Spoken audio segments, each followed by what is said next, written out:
as their investment in the company.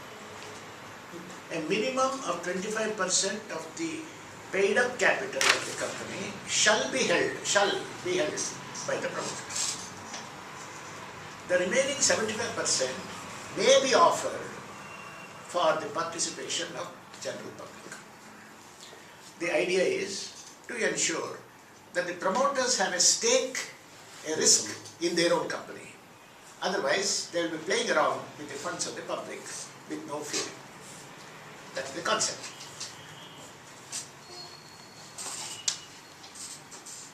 As they go more and more into the public domain for receiving investments, their actual voting rights will keep on diminishing because 75% of the people will control the company which belongs to them. So their control over their own company will get diluted, inverted comma. The holding power and the decision-making power of their own company depends upon the number of voting rights that they have.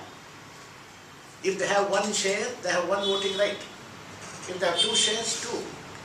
Therefore, if they have only 25% of the shares in their custody, they have only 25% of the total voting rights possibility, and their writ may not run after some time.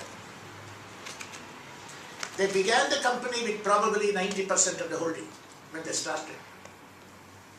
Then they went on enlarging the public participation to their own detriment. So as a percentage of the total shareholding, they started losing. But they were not permitted to go below 25% by SEBI. It doesn't mean anything at all, because 25% voting rights in a company belonging to them is not a majority. Therefore, many companies, a closely held company as it is called, inverted comma, closely held company, families belonging to themselves, the promoters themselves, like Asian Paints, like Wipro, GMR especially, Asian Paints, EB Choksi, CD Choksi, EF Choksi, GS Choksi, etc. About 90% of Choksis, and then of course by way of a variety, a son-in-law.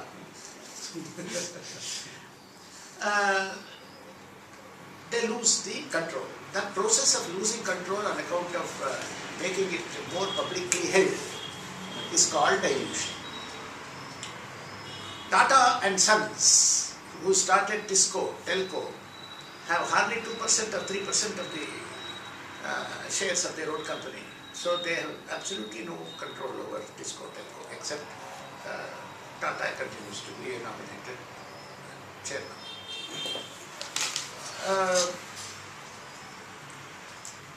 When they feel that the company's control is slipping away from out of their own fingers, the same company may offer to buy back the shares from willing sellers of existing shareholders by offering good price. They may say, if the market price is something like 230 rupees on a particular day, the promoters may say, we will buy it at something like 220, 230, no, I'm sorry, the other way, the 250, 260, so that there is a motivation for them to sell it higher than the market price. Some people may want to get rid of it because they want liquidity, and so they don't really want a sort of a management control. Every shareholder does not want management control. He just wants to trade in the market, that's all. He may not even know what the company produces. So such people, being attracted by a 10% more, 20% more than the market price, may agree to sell it back.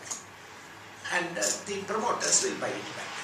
And their shares now will become higher, and they will have a closer control over the company. Got it?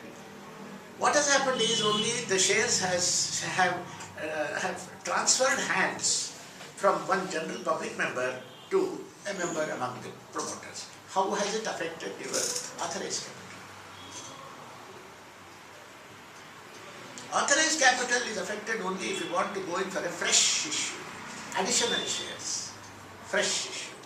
So long as that is not happening, but only the shares are being transferred from A to B, B to C, the authorized capital is not affected.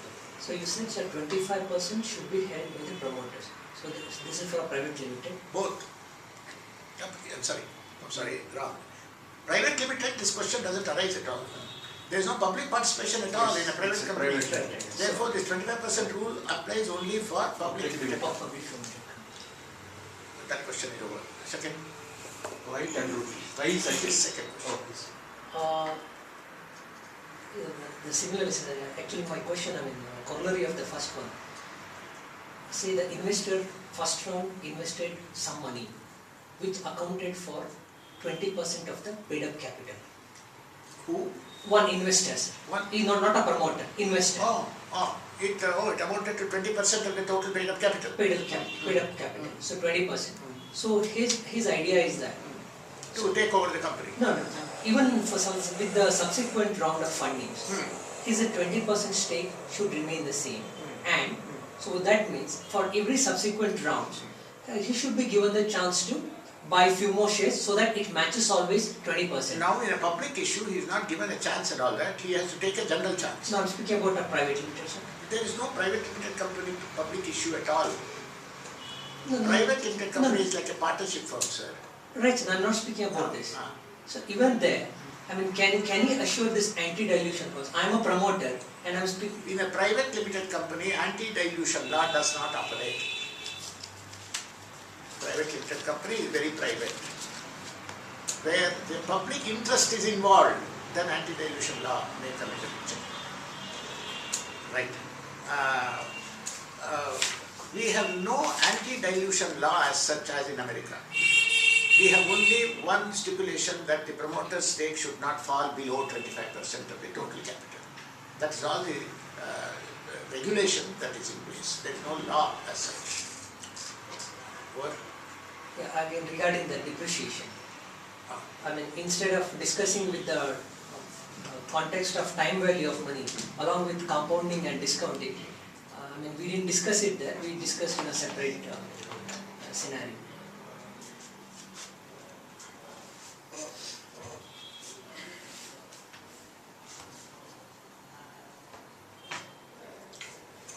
Strictly speaking, the time value of money, which involves the present value of a particular product and future value, does not apply for depreciation process.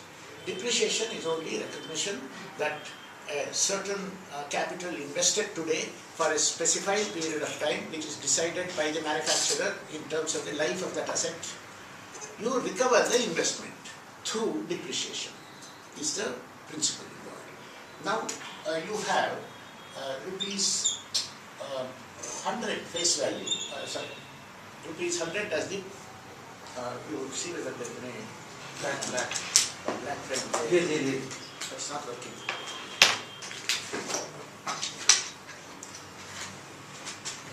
No, that won't work.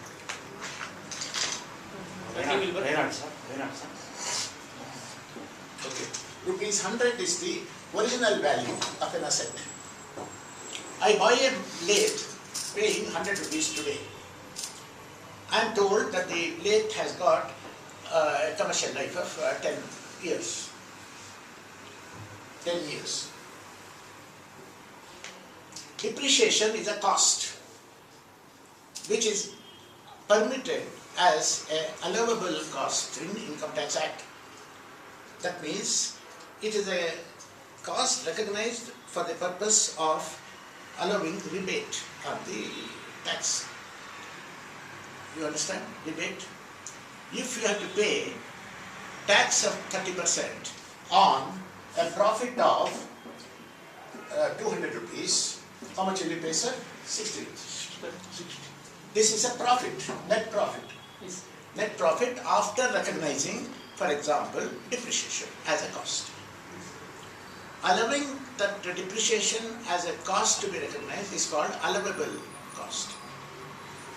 Now, for the purpose of this 30%, 200 rupees is the net profit on which you pay tax. Supposing depreciation you have not recognized or factored because cash has not gone out and so on, then you would have paid maybe 220 rupees 30% on 220. If 20 rupees was the depreciation, whereafter I got a profit of 200. If that depreciation does not qualify for allowance, then that 20 rupees which you have shown nevertheless as an expense will be added back as though it was your profit. You have shown 20 rupees and claimed a concession of not having to pay tax on that 20 rupees, arguing that it is a cost. Supposing it is not permitted, that the 20 rupees which did not amount to an expense because your cash box did not suffer any loss, then you would rather end up paying up 30% on 220 instead of 30% on 200. The fact that you are permitted to pay tax of 30% on only 200 and not on 220 is called allowance. Now you apply this depreciation under what is called income tax, according to the income tax rules. Because you are getting a concession of not paying another 6 rupees, because you showed 20 rupees as depreciation, because of that concession, Income Tax Act gives a schedule of rates at which depreciation as a cost is permitted for the purpose of concession. You can't say 50% I depreciated, therefore instead of 200 rupees I will pay only tax on 110 rupees because I depreciated 50%. Not allowed. So your concession is directly related to the percentage of depreciation as permitted by income tax. Got it?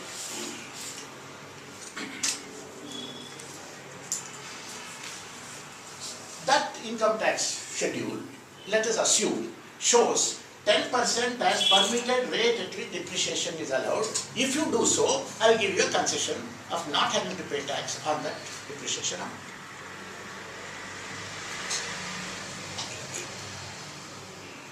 Now, if you straight line method, year 0, it was 100 rupees, the value, market value. Year 1, under this method, what will it be? After depreciation, the book value will be 90 rupees. That is called the book value, that is the post-depreciation value. Book value. Year 2, 80. Year 3, 70, etc. Year 10, 0 is a layperson's way of calculating depreciation. It appears to stand to reason, but it doesn't. Instead, if you keep the written down value, these are all called written down values. Written down value as the basis for calculation of 10%. Year 0 will be 100. Year 1 will be 10% or not 100 but 10% on 90. Year 2, 10% not on 100 but 10% on 90, which is 9, which means book value is 81. And year 3 will be 73. Year 4 will be 6 or something, real value. Some 66 or something. Now in 10 years this became 0. In how many years does this become 0? Less than 10. That's not a mathematical answer. Less than, more than, approximately, substantially, these words are not permitted. As long as it 0. Sir? It reaches 0. No, it will, I think to reach 0 it will be infinity. Infinity. Exactly. Our previous. Now, this because the decline is logarithmic. Rise is exponential, but decline is logarithmic. That means if you plot a graph with the time on x-axis, which is usual convention, in all graphs time is always x-axis, value is always y-axis in any situation. And so we started off at 100. Both methods started with 100. The first method became 0 in 10 years. The second method started declining and declined logarithmically in such a way that at infinity it becomes 0. This is a rectangular parabolic curve. Because it doesn't become, now at this stage I must tell you that income tax permits. Now don't you think that if this method is applied, you will be ending up paying less tax, because 90, 80 is higher than 90, 81, 73. That is, if you show depreciation at 70 under this method, compared to showing depreciation at 73 under the second method, you will end up paying less tax, because 73 is permitted, not 70. You will end up, so you have a choice of two methods, this method or that method. So long as 10% as stipulated by income tax I have followed. You understand? 10% is the income tax rule, which I have followed. But if I apply this method, I get the amount of depreciation per year as 10 rupees. If I apply this method, it becomes 9, 7, 6, less than 10 rupees year after year. Therefore, my net profit will show higher than under this method. So I end up paying 30% of a higher net profit than this method. Income tax, therefore, has recognized this problem. So they say, so long as you depreciate up to 5 rupees, in this case 5% of 100, when it comes approximately in the range of 5 rupees, the book value, in some year in the future, I don't know, you can straight away write it off. That means entire amount you show as cost of depreciation in that particular year. Don't follow any method. So long as it is not in excess of 5% of the original value. Which means I have recovered 95% of the asset value. The remaining 5 rupees is called residual value. Got it? This 95 rupees which I have recovered through progressive depreciation unequally, how many years does it take is the question. It is very easy. I have recovered 95 rupees, and if I want to know which year is it, year X, where it becomes 5, I have developed a model for it. It's not necessary for you to examine that. It takes, in this particular example, given this parameter, it takes 22 years. It is just formula. Mathematically, it's possible. If you are interested, I will send a mail. 22 years. Now, if 22 years, if it is annualized, this 95 rupees I have recovered in 22 years. That means per year, annually, I have recovered something like 4.20 approximately rupees as depreciation per year equally. At the rate of 10%, it translates as 4 rupees 20 paise per year for 22 years. This is declining balance method. Now this 420 which comes as a uniform amount is called straight line method. So the concept of this 10 rupee, 10 rupee, 10 rupee as a straight line method is wrong. Because income tax recognizes this method and not this method. But income tax knows that it can't become 0 except at infinity. Even income tax knows. Therefore they have put a finite figure called 5. Then it becomes finite. If you put the figure as 0 here, the period also becomes infinite. Did you follow?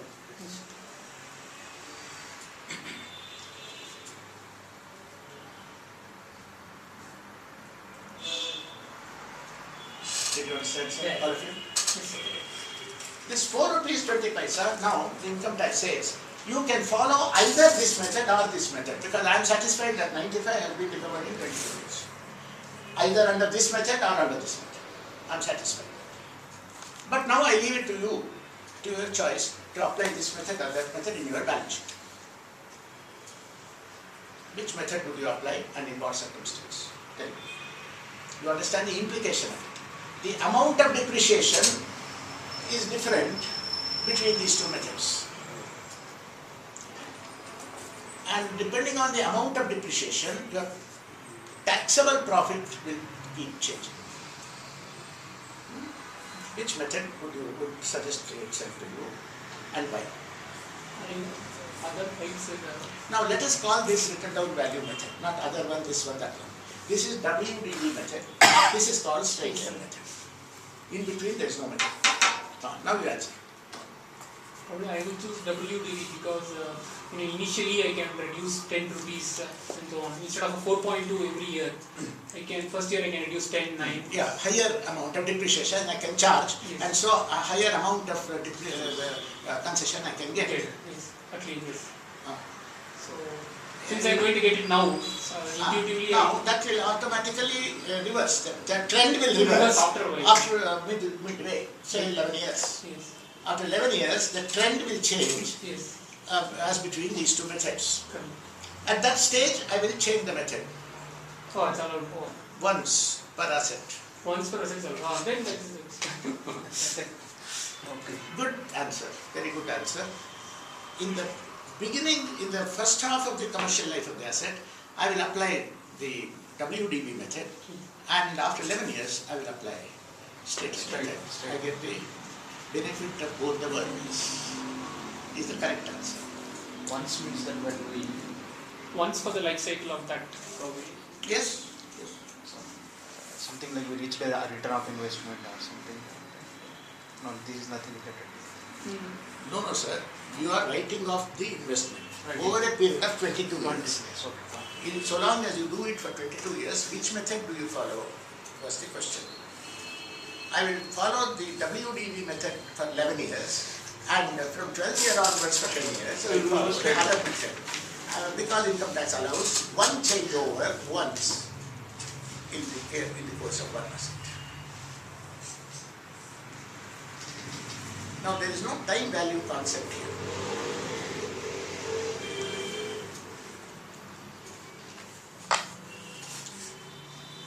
So in balance sheets, normally the auditor will have said the depreciation method followed by the company. Can I just have a copy?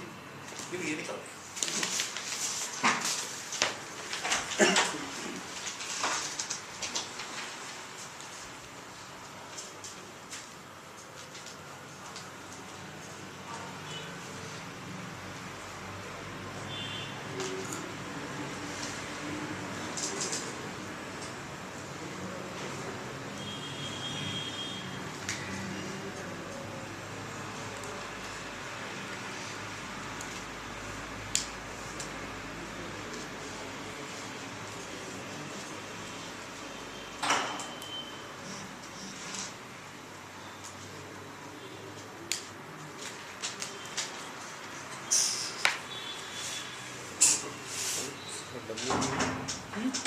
Written down that.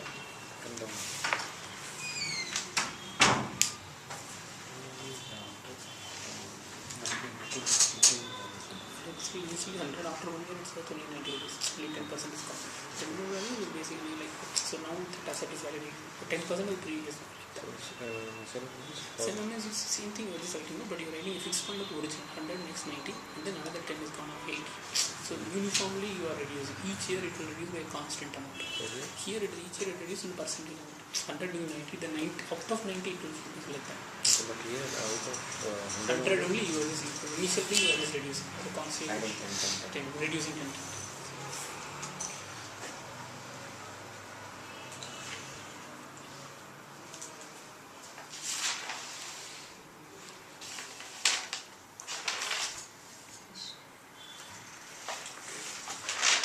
Sometimes whenever there is a change in the method, it will be reflected in the auditor's report.